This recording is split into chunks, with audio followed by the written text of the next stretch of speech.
Assalamualaikum warahmatullahi wabarakatuh. Waalaikumsalam warahmatullahi wabarakatuh. Good morning, Altis. Oke, perkenalkan saya Hani dan bersama kita sekarang sudah ada Dr. Gigi Wahyuning Ratnawidya SPPM dan biasa akrab dipanggil sebagai Dr. Wiwit. Jadi beliau ini adalah dokter spesialis penyakit mulut gitu. Baik, seperti yang sudah teman-teman lihat ya di postingan di Instagram, kemudian di IG Story CRS Cibinong. Jadi topik yang akan kita bahas kali ini adalah kalau kita sariawan harus berobat ke dokter gigi nggak sih dok? Gitu. Jadi gimana dok? Kita langsung saja mulai. Ya, baik. Assalamualaikum warahmatullahi wabarakatuh. Selamat pagi semuanya. Terima kasih sudah bergabung. Pertama-tama saya ucapkan terima kasih kepada Bapak Direktur RSUD Cibinong, Bapak Dr. Wahyu Eko, dan beserta jajarannya juga tim Diklat dan PKRS yang sudah memperkenalkan saya untuk tampil di acara edukasi kesehatan untuk masyarakat ini ya, dalam rangkaian as the Doctor. Ini kita bisa mulai ini ya. Untuk paparannya silakan. Saya coba kasih paparan dulu kalau ada yang nanya ya. Baik, sambil dokter menyiapkan paparannya, mungkin dari Halsis yang mau bertanya bisa langsung menyampaikan pertanyaannya. Gitu ya, oke? Bagaimana dok? Oke, jadi tema kali ini adalah sariawan. Kita perlu ke dokter gigi atau enggak gitu ya. Kenapa saya ambil tema ini? Karena sebenarnya sariawan ini banyak orang yang mengalaminya ya. Ini umum banget sebenarnya ya. Kadang orang tuh ngerasa yang ada di jalan yang perutnya kalau ada luka atau putih-putih disebutnya sariawan. Terus sebenarnya ada berbagai macam sariawan juga ya, yang ada yang tidak sariawan biasa, yang sembuh dengan faktor. Ada juga yang berkaitan dengan penyakit-penyakit sistemik ya, berhubungan dengan kesehatan umumnya. Bahkan yang agak menakutkan adalah ada yang mengarah pada keganasan. Oleh karena itu sariawan itu kadang suka dianggap sepele ya, tapi sebenarnya bisa juga mengganggu seseorang ya, pola makan dan berbicara. Nah, yang perlu berulang, tidak kunjung sembuh, kemudian terjadi perubahan warna, dan kalau dipegang tuh kayak ada pengerasan ya, bahkan perdarahan. Nah, secara umum ini kalau luka di jaringan mulut itu ada banyak ya, macam-macamnya. Ini tergantung dari lokasi, apakah dia berkelati nantinya di jaringan yang memiliki lapisan tanduk atau tidak ya, yang halus gitu. Kemudian jumlahnya bisa tunggal atau bisa langsung banyak. Bentuknya juga macam-macam, ada yang bulat, oval, tidak beraturan, bisa bergerombol atau terpisah-pisah. Dari segi ukuran bisa ada yang kecil-kecil, 0,5 cm bisa sampai lebih besar. Warnanya juga bisa kombinasi ya, merah, putih, kekuningan. Nah, mengenai penyembuhannya, ada yang sembuh sendiri atau memerlukan pengobatan khusus. Dan seandainya sembuh pun, kadang ada yang meninggalkan jaringan paru, tadi jaringan sisa. Yang agak menakutkan adalah dan berbahaya itu yang kalau dia menetap atau tidak sembuh. Kemudian bisa dipengaruhi oleh berbagai mikroorganisme dan faktor-faktor penyakit sistemik ya, dari virus, bakteri, jamur ya, atau mungkin ada kelainan-kelainan defisiensi nutrisi atau penyakit saluran pernafasan, TBC, alergi dan lain-lain. Nah, ini yang saya tampilkan di sini mengenai stomatitis aftosa recurrens. Ini yang kita kenal sebagai sariawan, yang sariawan yang biasa berulang. Karena dia stomatitis, artinya dia peradangan pada jaringan lunak mulut dan terjadinya berulang, makanya disebut rekuren. Biasanya di bagian rongga mulut yang lunak atau tidak memiliki lapisan tanduk ya, biasanya pipi dalam, di bawah lidah atau di dasar mulut.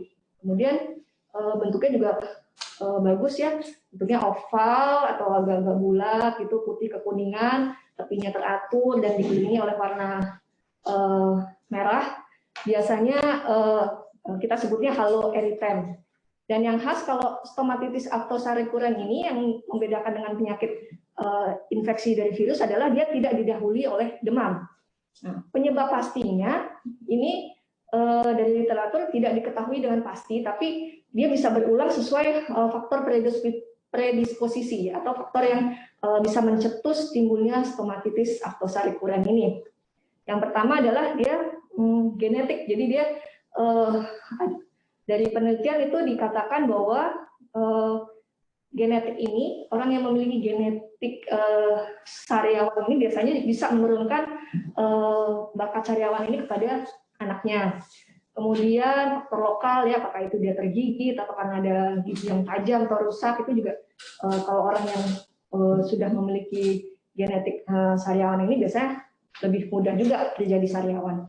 Kemudian hormonal, biasanya pada wanita, pada saat menjelang menstruasi ya, biasanya kan itu terjadi penurunan hormon estrogen sehingga terjadi berkurangnya penebalan jaringan pada mukosa mulutnya. Kemudian bisa juga dari alergi ya, karena coklat atau kacang atau mungkin dari pasta gigi ya, akibat dari deterjennya yang mengandung sodium lauryl sulfat. Kemudian bisa juga dipicu oleh stres, apakah itu stres kelelahan fisik atau psikologis. Ini berhubungan juga dengan hormon kortisol ya, hormon yang berperan pada stres biasanya meningkat sehingga juga menyebabkan mudahnya kerusakan jaringan lunak di rongga mulut. Kemudian dipengaruhi juga oleh defisiensi nutrisi. Biasanya ini karena berkurangnya mineral-mineral ya dan vitamin, apakah itu B12, folat dan zat besi, karena mereka berperan sebagai menjaga integritas sel-sel epitel di rongga mulut.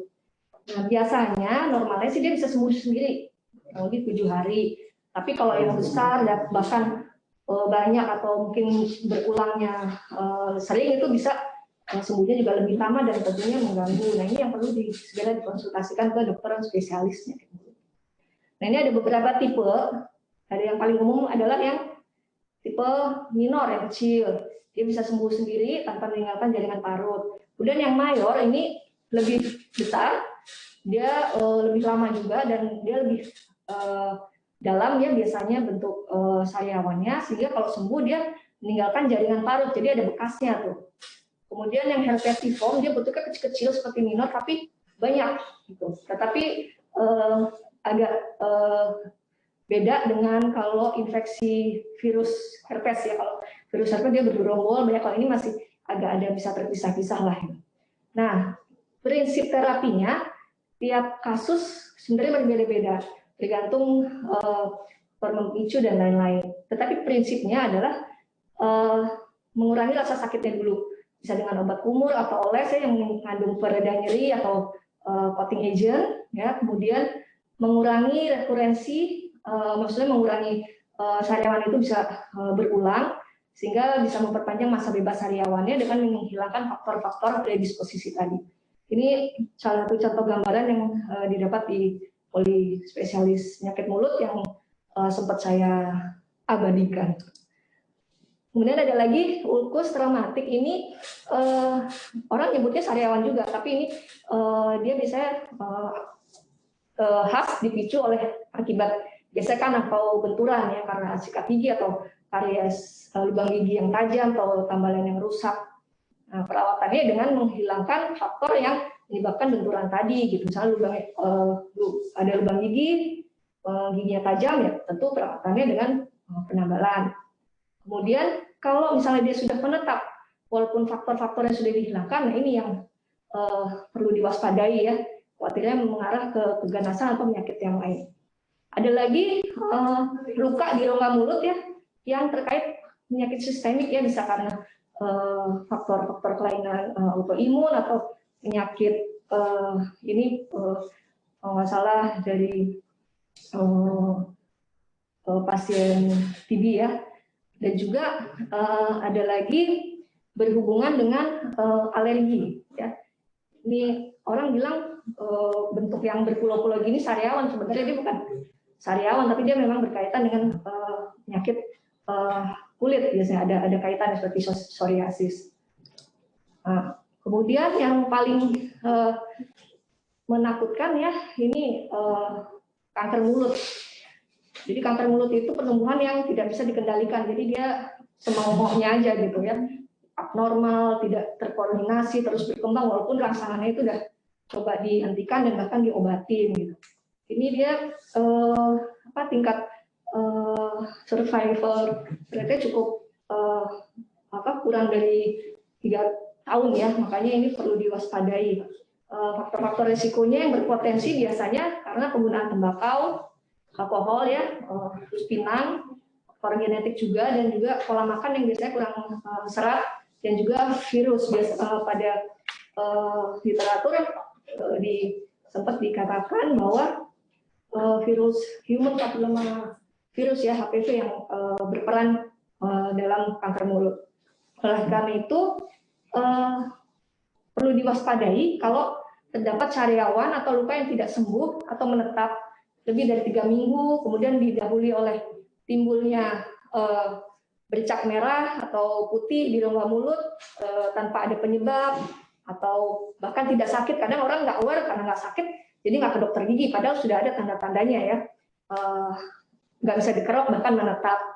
Dan pada yang gejala yang lebih lanjut bisa berbentuk berupa peninggian di lukanya itu ya, bahkan sudah mengeras. Nah, ini yang harus dikonsultasikan ke spesialis penyakit mulut. Ini salah satu contoh kasus di poli penyakit mulut yang pernah saya temui. Jadi ini perempuan sekitar 50 tahun, dia datang ke saya dan kondisi seperti ini, yang kalau nggak salah udah sekitar 1 bulan. Dia bilang awalnya hanya sariawan biasa, kemudian dia mencoba berbagai terapi sendiri, kasih obat sendiri, akhirnya nggak sembuh, bahkan makin membesar. Nah, setelah saya lakukan pemeriksaan, ini udah keras ini bagian ini ya, bagian di lukanya ini. Akhirnya saya kirim ke onkologi, dan awal-awal masih sempat berkomunikasi pada pasien ini. Dia menginfokan bahwa ya, sudah dibiopsi dan hasilnya terkonfirmasi ini suatu keganasan, karsinoma sel squamosa. Padahal awalnya dia bilang kayak bercak titik kayak sariawan biasa. Nah, ini makanya harus diwaspadai.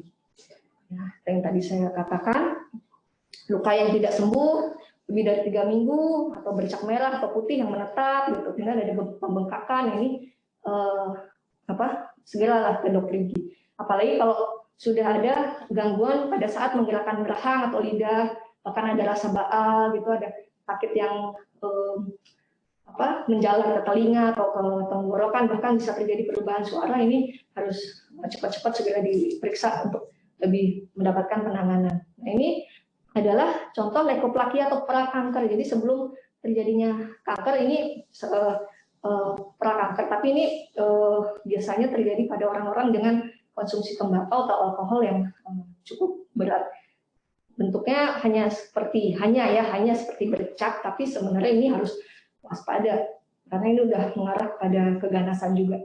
Banyak yang orang yang nggak aware nih kayak gini ya, putih-putih doang, nggak sakit. Nah, ini.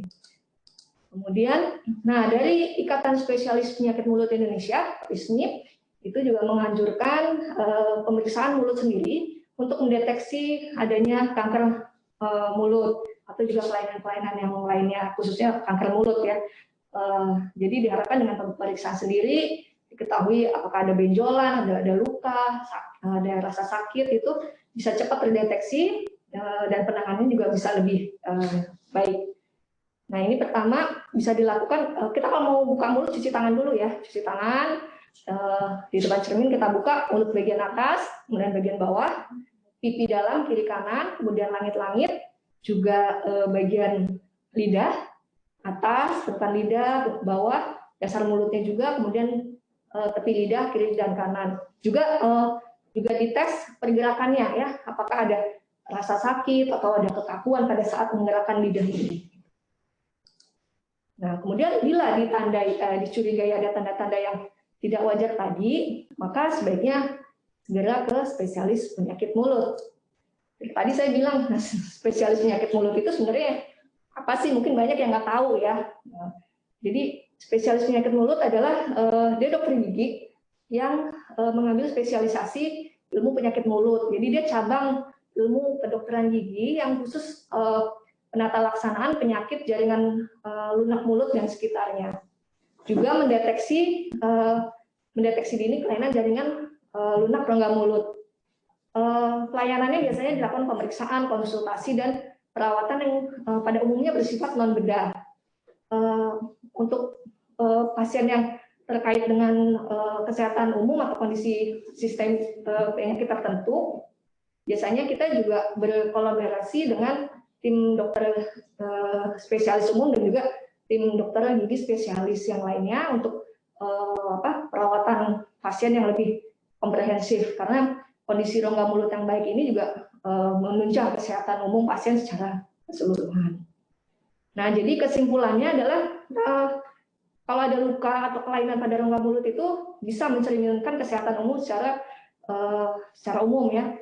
Dan untuk itu pentingnya pemeriksaan mulut secara rutin untuk mendeteksi keganasan mulut. Dan bila ditemui luka atau tanda-tanda yang tidak wajar di dalam rongga mulut, sebaiknya segera mengunjungi dokter gigi spesialis penyakit mulut untuk konsultasi dan penanganan yang lebih komprehensif. Nah, ini penampakan saya kalau nggak pakai masker, karena ini di ruangan, saya tidak sendiri, jadi saya pakai masker. Ini penampakan saya.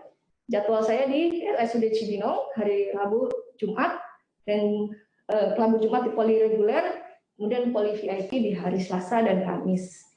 Oke, terima kasih. Oh ya, ini saya izin memperkenalkan juga ini tim dari poli gigi spesialis. Ya, ada 3 dokter gigi spesialis dan 3 dokter gigi umum. Nah, ini yang cantik ini dokter gigi Jarvi, spesialis konservasi gigi. Beliau kepala poli spesialis. Kemudian ada dokter Lisa Handayani, spesialis bedah mulut. Foto ini diambil sebelum pandemi ya, waktu lagi hamil. Sekarang udah lahiran dia. Kemudian dari poli gigi umum ada senior dokter Jajang, dokter Endang, dokter Jajang, dan juga dokter Elvira. Kemudian ada juga dental asisten kita yang kece-kece nih. Ada Mas Husen, Mbak Aini, Mbak Eva, dan juga Bu Susi. Demikian paparannya, mungkin semoga bisa bermanfaat. Mungkin kalau ada yang ditanyakan. Iya. Terima kasih. Assalamualaikum warahmatullahi wabarakatuh. Waalaikumsalam warahmatullahi wabarakatuh. Baik, benar-benar topik yang sangat menarik sekali ya, karena kita pikir sariawan bisa sembuh sendiri gitu. Memang ada yang bisa sembuh sendiri, tapi memang ada beberapa yang harus kita perhatikan gitu ya. Dan yang benar-benar menarik perhatian saya itu ya dok ya, ternyata sariawan itu juga bisa disebabkan oleh stres dan juga hormon saat menstruasi ya dok ya. Oh gitu, benar-benar ternyata tidak hanya pola makan saja yang mempengaruhi seperti yang tadi sudah dokter paparkan, tapi ternyata kalau kita stres juga itu juga bisa keluar berupa sariawan seperti itu ya dok ya. Baik, terus nih ini pasti ada banyak juga autis yang nanya ya, kayak misalnya kita kalau ngunyah kan suka nggak sengaja gigit ya dok ya, itu kan bisa menimbulkan sariawan juga ya dok ya. Nah itu bahaya nggak sih dok sebenarnya? Jadi kalau mengunyah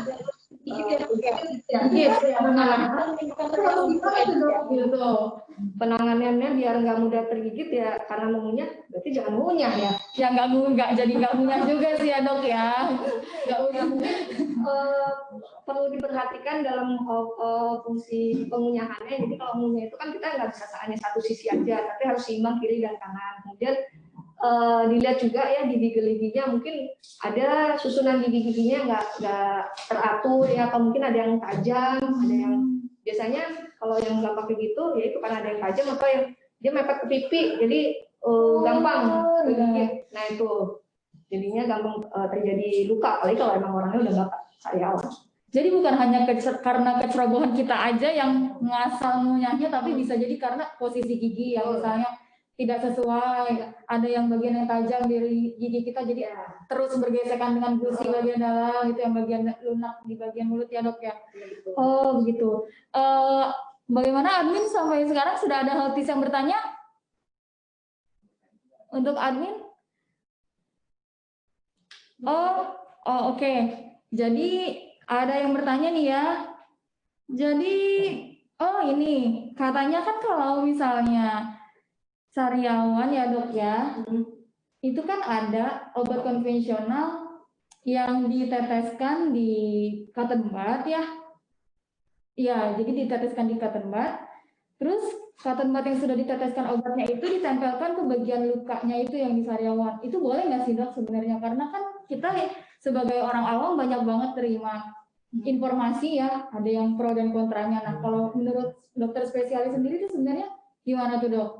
Ya, mengenai obat tetes ya, sebenarnya yang seperti tadi udah saya jelaskan ya, ada beberapa jenis obat oles atau obat umur ya yang bisa digunakan untuk meredakan nyeri. Biasanya karena bisa dijual bebas juga ya tanpa resep. Kalau yang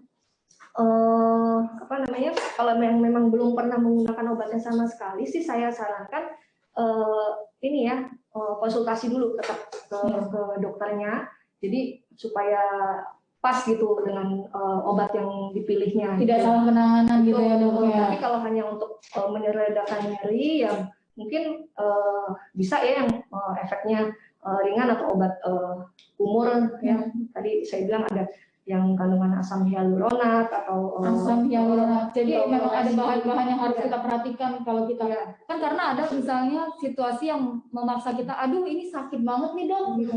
Terus kalau misalnya lagi kondisi urgent, kita ada obat di rumah, obat umur. Terus kalau misalnya obat itu ternyata sesuai atau tidak sesuai, itu kita harus tahu dari bahan apanya sih dok yang harus kita perhatikan gitu.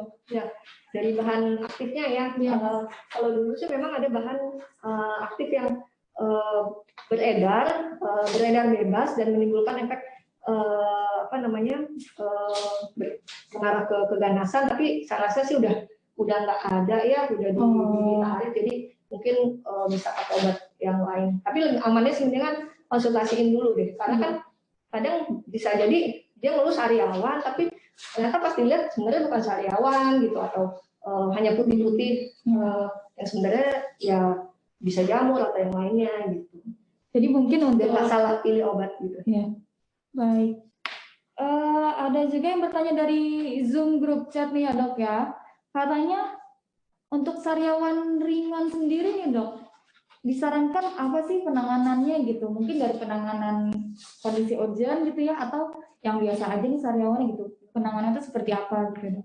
Kalau sariawan ringan, maksudnya sariawan yang tadi saya jelaskan yang sering berulang gitu kali ya. Pertama prinsipnya adalah kita mengetahui dulu penyebab sariawan itu tadi dari apa gitu ya, apakah tergigit ataukah memang biasa terjadi pada saat mau menstruasi, atau memang pola makan kita yang kurang serat gitu. Nah itu ya kita harus sadari dulu, atau memang suka stres ya gitu. Nah kemudian kalau untuk mengurangi rasa sakitnya bisa dengan obat umur ya, palingnya obat umur sih banyak sih yang sekarang udah dijual bebas ya, yang kan bisa mengandung chlorhexidin tuh bisa gitu. Cuma sekali lagi bahwa tiap orang itu berbeda-beda kan kasusnya gitu, jadi kita harus sesuaikan gitu. Jadi mungkin di awal penanganannya boleh diantisipasi dengan itu dulu, tapi tetap harus berobat ke dokter gigi dan dokter spesialis, nanti bisa diarahkan supaya lebih jelas gitu ya dok. Ya ini sebenarnya ada indikasi apa seperti itu ya. Baik, itu tadi dari saudara Hana Jogja ya, sudah terjawab ya pertanyaannya. Kemudian ada juga pertanyaan dari Novinta Palani nih dok ya.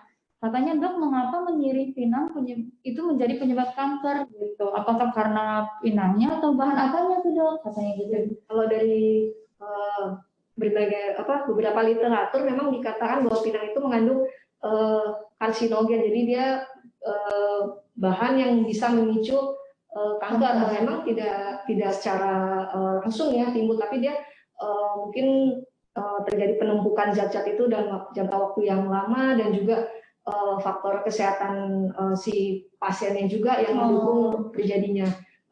Jadi bukan hanya karena tok menyirihnya saja gitu ya dok ya. Tapi kalau pinang memang sudah kita ketahui dia mengandung itu karsinogen. Oh, jadi begitu Haltis gitu ya. Jadi sudah dijelaskan ada bahan apanya gitu ya yang bisa menyebabkan kanker. Jadi memang ada bahan karsinogeniknya ya dok ya.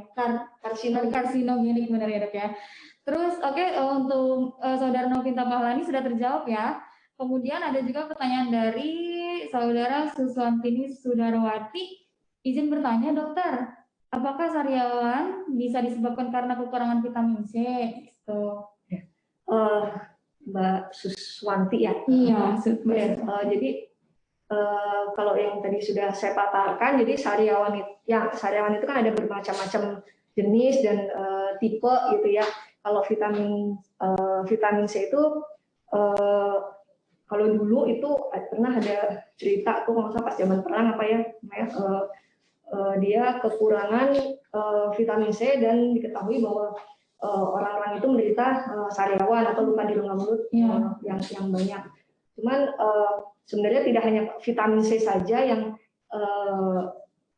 bukan menyebabkan ya, yang memicu sariawan gitu. Biasanya malah dari kekurangan folat ya, asam folat, B12 atau zinc gitu. Jadi tidak hanya vitamin C. Memang betul vitamin C itu tetap diperlukan untuk menjaga kesehatan si mukosa jaringan lunak mulut, dan juga kesehatan secara keseluruhan juga. Termasuk di dalamnya ada kesehatan mulut juga gitu. Juga bisa membantu mengurangi stres juga kan, sebagai pemicu timbulnya sariawan. Jadi secara tidak langsung bisa secara tidak langsung ya. Baik. Wah, kita dapat banyak sekali pertanyaan nih dok dari para Healthies. Terima kasih ya para Healthies untuk partisipasinya. Jadi ada juga nih pertanyaan dari IG 02 Maulana Yusuf. Katanya gini dok, apakah benar kalau ada gigi yang berlubang nantinya itu bisa merembet gitu dok? Terkait dengan tadi kan ada gigi yang bolong, itu yang mempengaruhi juga, seperti itu dok. Gigi berlubang merembet? Iya, merembet gimana ya? Ke sebelahnya, jadi sebelahnya ada yang berlubang, apakah sebelahnya juga akan ikut berlubang gitu dok? Mungkin pertanyaannya.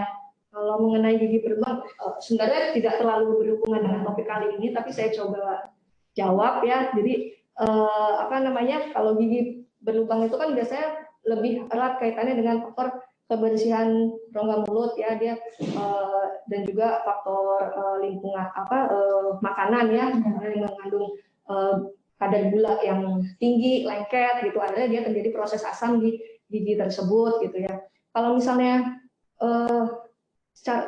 cara terus menerus ya, mungkin memang tidak hanya satu gigi itu aja yang berlubang, tapi bisa seluruh gigi, tapi bukan berarti dia menular gitu loh, bukan berarti lubang ini menular ke sebelahnya. Jadi bukan karena disebabkan karena menularnya, tapi karena masih ada sisa makanan, khususnya gula yang menempel, yang belum ikut bersih pada saat mungkin membersihkan gigi gitu ya dok ya. Lebih ke begitunya ya dok ya, bukan karena menularnya begitu Tis. Oke, ini ada pertanyaan lagi dari Zoom ya, ada dari Zoom juga dari saudara Sela.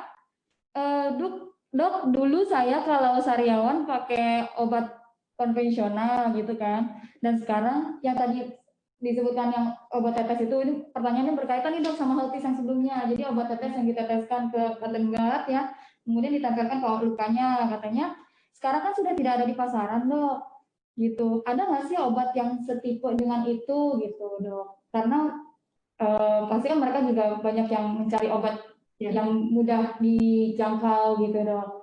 Bagaimana dok? Sebenarnya sih banyak kok ya obat-obatan untuk pereda sakit untuk sariawan, seperti tadi saya udah jelaskan ya, bisa dari yang mengandung asam hyaluronat, atau ada juga yang ditambah dengan aloe vera ya. Kemudian dari obat kumur yang lainnya ya, chlorhexidine atau itu bisa kok didapatkan di pasaran, itu nggak sulit kok. Tidak sulit ya, baik. Seperti itu ya untuk saudara Sela, tadi pertanyaannya sudah terjawab. Kemudian ada juga dari Instagram. Oh ini dok, ini pertanyaan yang sangat menarik ya dok ya. Dari Instagram Rina. Aduh mohon maaf ya kalau saya salah nyebutnya aduh Nggak kelihatan. ya, nggak kelihatan. Iya. Nah, mungkin udah skip juga. Jadi ciri-ciri sariawan pada bayi dok gimana?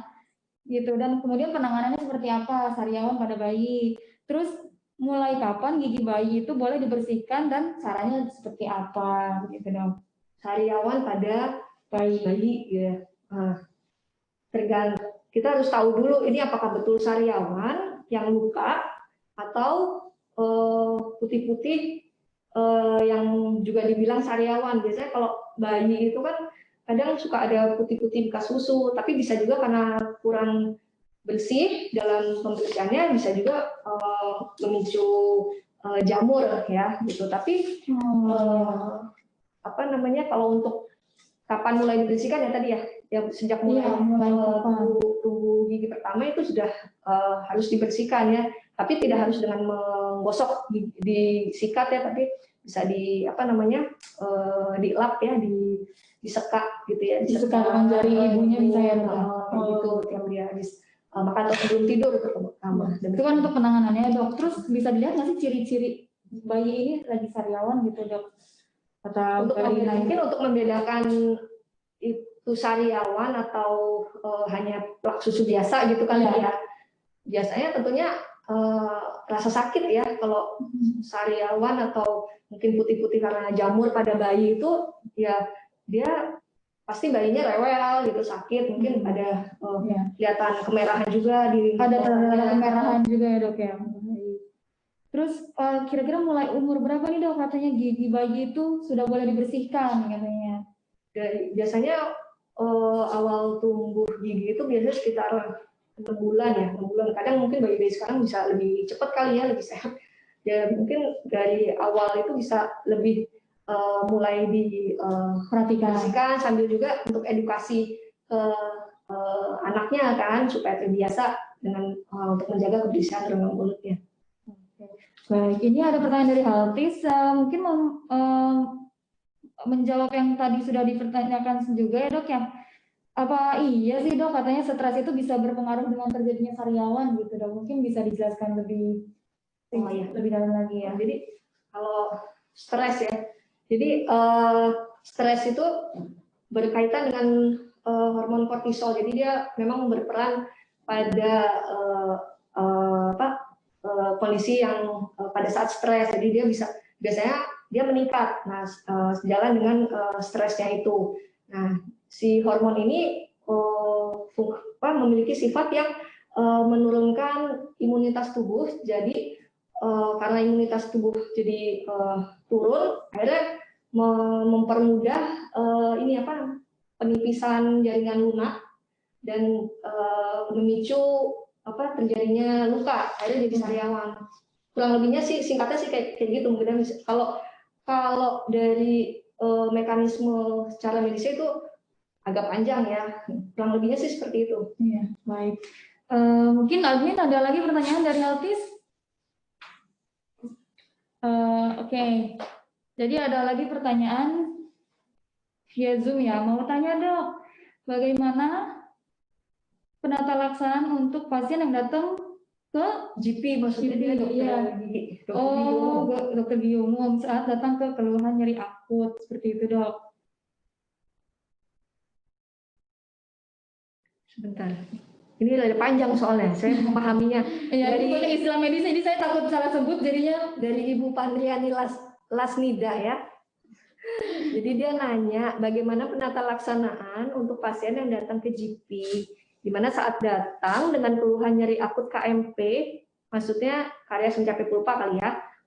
Apa tuh dok? Akut KMP tuh apa tuh dok? Karies juga. Kayaknya nih bukan penonton awam nih kayaknya ya.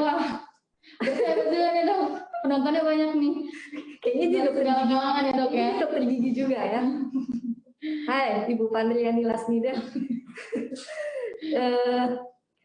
disertai dengan adanya lesi putih di sekitar mukosa bukal gigi yang saat pemeriksaan intraoral tampak tidak hilang, tidak menetap Sudah 2 atau bulan lebih. menetap sudah 2 bulan lebih, tapi seperti lesi oral precancer maksud.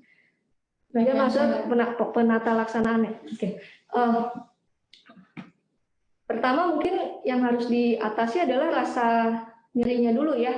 Ini kan dia sakit kan, giginya tuh berlubang. Yang pertama harus diatasi adalah nyeri rasa sakitnya dulu, bisa dengan obat-obatan yang diminum biasanya ya, yang mengandung pereda nyeri, apakah itu paracetamol atau ibuprofen. Mungkin ini pasiennya anak-anak kali ya, nyebutnya KMP mungkin ya. Nah kemudian untuk yang lesi yang putih-putih tadi dia bilang tidak hilang, sudah 2 bulan katanya tidak hilangnya ya dok ya. Saya tidak bisa membayangkan, maksudnya tidak bisa memastikannya kalau secara mungkin harus lihat langsung sih sebenarnya ya, karena agak kurang paham juga ini arah pertanyaan, karena bisa jadi yang putih-putihnya itu berhubungan dengan infeksi dari giginya, mungkin ada abses ya atau bengkak, bisa juga ada, atau mungkin faktor yang lainnya. Kayak gini sih kayak mungkin harus dikonsultasikan langsung, demikian ya. Baik, jadi untuk pertanyaan yang sudah dijawab barusan oleh dokter Gigi Wit ini, mungkin sarannya bisa dikonsultasikan lagi ke dokter giginya seperti itu ya dok ya. Gitu. Kemudian ada lagi pertanyaan, ini lagi ya dok ya, dari Redmi ya. Jadi katanya ada beberapa kali mengalami sariawan dengan tipe herpetiform. Apakah itu tergolong parah dok? Gitu. Harus konsultasi ke dokter gigi spesialis mulut atau cukup diobati sendiri? Kalau misalnya biasanya dia sembuh dengan menggunakan obat kumur dan obat salep. Apakah cara saya sudah benar? Mohon sarannya dok. Terima kasih. Bagaimana dok? Ya, ini Mbak atau Mas ya, namanya Redmi, apa merek handphone? Berarti sudah menyadari ya tipenya herpetiform, berarti kecil-kecil gitu ya. Mengenai keparahannya harus dilihat ya secara langsung, apakah memang banyak banget, menyebar, kemudian rekurensinya berulang kalinya itu seberapa sering gitu ya. Sebaik sih memang langsung ke spesialis penyakit mulut ya, karena siapa tahu bukan sariawan tipe herpetiform tapi infeksi virus bisa jadi gitu ya. Kalau apalagi dia bilang udah menggunakan obat kumur tapi nggak sembuh, biasanya tapi sekarang mungkin maksudnya dia nggak sembuh. Nah itu yang tuh harus segera diperiksa langsung gitu ya. Saya khawatirnya bukan tipe herpetiform tapi mungkin infeksi yang lain. Oh seperti itu. Jadi saran untuk tadi yang atas nama Zoom atas nama Redmi ya. Jadi saran dari dokter Gigi Wiwit itu sebaiknya karena sudah diobati dan tidak sembuh juga, baiknya langsung saja konsultasi ke dokter gigi seperti itu. Baik, Alvin ada pertanyaan lagi dari Haltis? Oke, sambil menunggu pertanyaan lain dari Haltis ya, saya juga mau nanya nih dok ya.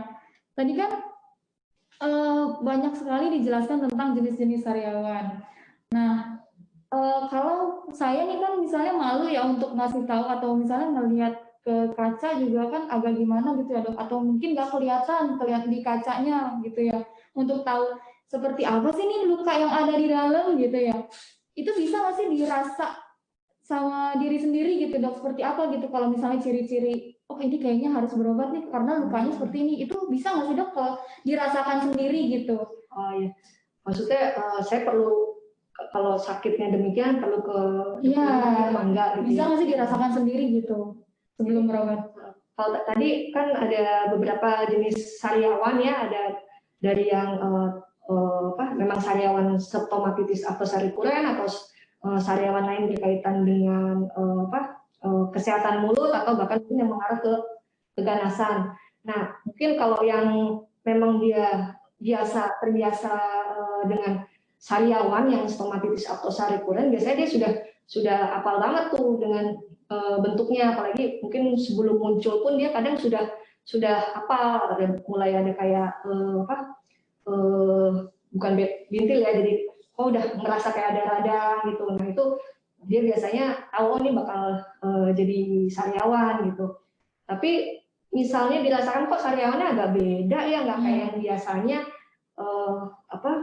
bentuknya kok agak dalam gitu, atau ada bentuknya merah, atau kombinasi sekitarnya malah ada kayak putih-putih agak luas gitu ya, bahkan ada rasa sakit, itu ya memang harus ke dokter gigi. Makanya disarankan yang tadi ya, SAMURI, pemeriksaan mulut sendiri, itu rutin, nggak harus tiap hari sih, tapi setidaknya mungkin ada seminggu sekali atau 2 minggu sekali ya, lihat di kaca, jadi supaya kita bisa tahu gitu kalau memang ada perubahan, kita bisa cepat tangkap, bisa bukan tangkap apa, maksudnya kita bisa lebih ketahui segera ya dok. Jadi bisa lebih ditangani dengan lebih cepat gitu. Oh baik. Ada lagi? Oke. Sambil menunggu pertanyaan lagi dari Heltis. Jadi ada juga pertanyaan, tadi saya ada pertanyaan yang sangat menarik ya dok ya, terkait dengan materi yang tadi dokter paparkan ya. Selain dengan pola hidup sehat gitu ya dok ya, gimana caranya supaya, ini pertanyaan yang saya sebagai orang awam juga dok ya, pelaku sariawan juga gitu, karena kan orang-orang yang punya kegiatan yang sibuk sekali gitu ya dok ya, kan tentunya sulit sekali untuk menjalani pola hidup sehat ya dok ya, walaupun itu sudah menjadi kewajiban, kita juga tahu. Gimana ya dok supaya si sariawan itu sembuh sendiri gitu, tapi sariawannya sariawan biasa gitu dok, bagaimana? Yang pertama, kesehatan rongga mulut ya, kebersihan rongga mulut itu harus dijaga. Kebersihan rongga mulut itu tidak hanya sekedar bersih dari plak atau karang gigi ya, tetapi juga mungkin ada sisa gigi yang tajam, atau mungkin ada tambalan yang sudah rusak. Nah itu juga berpengaruh pada kesehatan rongga mulutnya, itu juga harus harus dirawat ya, dilakukan perawatan. Kemudian juga membersihkan gigi ya, sikat gigi dan juga lidah ya, minimal 2 kali, pagi habis makan, malam sebelum tidur, lidahnya juga disikat pelan-pelan. Kemudian pola makannya ya, jangan pola makannya ini perlu lebih banyak ke serat dan buah-buahan gitu ya, karena dia kan juga banyak mengandung zinc ya untuk proses penyembuhan dan mempertahankan jaringan lunak yang lebih baik gitu.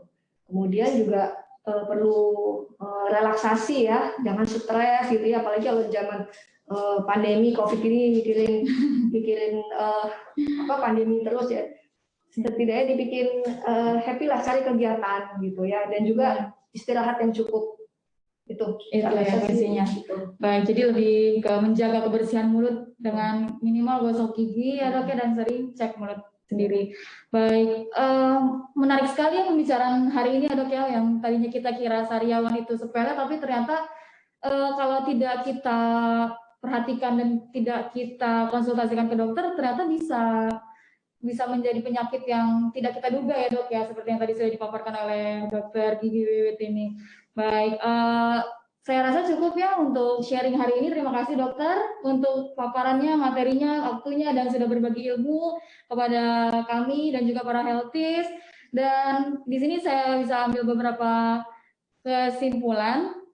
Jadi untuk menjaga kesehatan gigi dan juga mulut ya dok ya, kita harus rajin gosok gigi gitu, minimal rajin gosok gigi dan menjaga kebersihan mulut gitu. Kemudian kita juga harus terus melakukan pola hidup sehat, dan ingat ya, sariawan itu bukan hanya karena kekurangan vitamin C ya dok ya, tetapi juga bisa karena faktor-faktor lainnya seperti itu. Jadi kita tetap harus menjaga pola makan yang seimbang gitu ya dok ya, dan tetap bahagia ya dok ya, supaya imun meningkat dan sariawan juga nanti nggak akan datang gitu ya dok. Jangan lupa bersyukur dan jangan lupa bahagia seperti itu. Dan juga jangan lupa sebelum melakukan pengecekan kesehatan mulut sendiri itu cuci tangan, didahului dengan cuci tangan seperti itu ya dok ya. Ada lagi dok mungkin? Mungkin itu aja sih, cukup. Cukup ya. Nanti mungkin kalau ada yang mau berkunjung ketemu saya mungkin bisa langsung ke RSUD Cibinong ya. Iya, jadi kalau untuk yang konsultasi bisa langsung menemui dokter gigi Wiwit di RSUD Cibinong. Baik, terima kasih atas partisipasi healthy semua dan juga terima kasih untuk kebersamaannya juga dokter gigi Wiwit dan juga para healthy. Terima kasih. Wassalamualaikum warahmatullahi wabarakatuh. Goodbye healthies.